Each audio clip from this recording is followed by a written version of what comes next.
അവൻ മഹിമയെ ശല്യപ്പെടുത്തുകയായിരുന്നു എനിക്ക് ഉറപ്പായിരുന്നു. മഹിമ എന്തിനാണാവോ അവനെ പിന്തുണച്ച് സംസാരിച്ചത്? എന്തായാലും അമ്മയുടെ മുന്നിൽ ഞാൻ നാണം കിട്ടും. ഒരു കാര്യം ഉറപ്പാ, ആ ചെക്കൻ ആളത്ര വെടിപ്പല്ല. എടാ ഞാൻ പോട്ടെ, ഗൗരവ പോട്ടെ.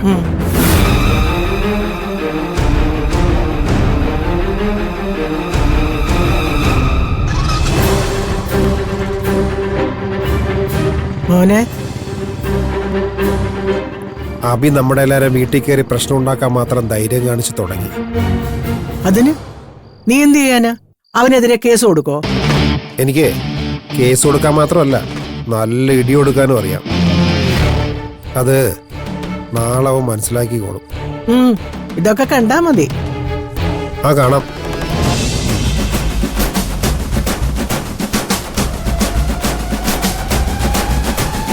അവൻ നല്ല ദേഷ്യത്തിലാ. ഇനിയെങ്കിലും അവനെ അഭികിട്ടും.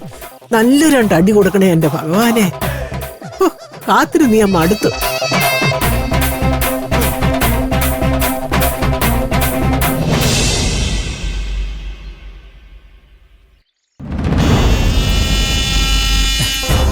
അതെന്തായാലും അടിപൊളിയായിരുന്നടാ. ഇന്ന് മഹിമയെ കൊണ്ട് നീ എന്താ ചെയ്യിപ്പിക്കാൻ പോന്നെ? അത് ഞാൻ തീരുമാനിച്ചിട്ടില്ല. പക്ഷെ എന്തായാലും നമുക്ക് നല്ല എന്റർടൈൻമെന്റ് ആവുന്ന ഉറപ്പാ. അബി,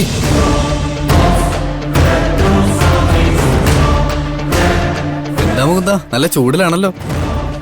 വക്കീൽ വല്ല കേസും തോറ്റെന്റെ ദേഷ്യത്തിലായിരിക്കും.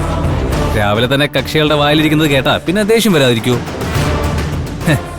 ഇവിടെ വന്ന് മഹിമയോട് സംസാരിച്ച് ഒന്ന് തണുക്കാൻ വന്നതായിരിക്കും അല്ലേ വക്കീലെ? എടാ പുല്ലേ, ഈ കോളേജിനകത്ത് കുറെ ചീപ്പ് ഷോ കാണിക്കുമ്പോ നിനക്കൊക്കെ തോന്നും നീയൊക്കെ ഇവിടുത്തെ വലിയ രാജാക്കന്മാരാണെന്ന്. ഈ കോളേജിന് പുറത്തും വലിയ ലോകമുണ്ടാ. അവിടെയൊക്കെ നീ ഒരു പുല്ലുമല്ല. ദേ, കഴിഞ്ഞ തവണ നിന്റെയൊക്കെ സംസാരം കേട്ടപ്പോഴേ അവിടെ വെച്ചാലും നിനക്കൊക്കെ പൊട്ടിച്ചേനെ. പക്ഷെ അന്ന് ഞാൻ മാലിട്ട് പോയി, കേട്ടറാ. ഇപ്പൊ പൊട്ടിക്കടാ. എടാ, ഈ ക്യാമ്പസിൽ വന്നിട്ടേ നീ രണ്ടു കാലിൽ തിരിച്ചു പോകുന്നത് ഞങ്ങൾക്കൊന്ന് കാണണം.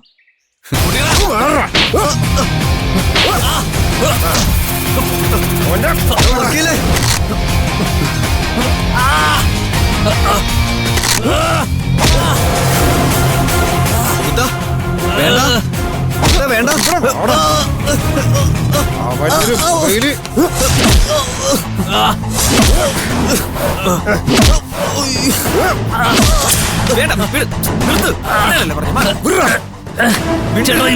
ഞാൻ സംസാരിച്ചോളാം. മുകുന്ദേട്ടാ, ഒരു കോളേജിൽ കയറി അവിടെ പഠിക്കുന്ന പിള്ളേരെ തല്ലിയ സീനിയേഴ്സിനാണ് അതിന്റെ നാണക്കേട്. വക്കീലിനെ തൊട്ട ഗിരിയേട്ടൻ വരുമെന്ന് അറിയാവുന്നതുകൊണ്ടാണ് ഞങ്ങൾ ഇതിൽ ഇടപെടാത്തത്. ഇനി മേല ചേട്ടൻ കോളേജിൽ ഒരു പ്രശ്നം ഉണ്ടാക്കിക്കൊണ്ട് വരരുത്. അത് നമ്മൾ രണ്ടു കൂട്ടർക്കും ബുദ്ധിമുട്ടുണ്ടാക്കും.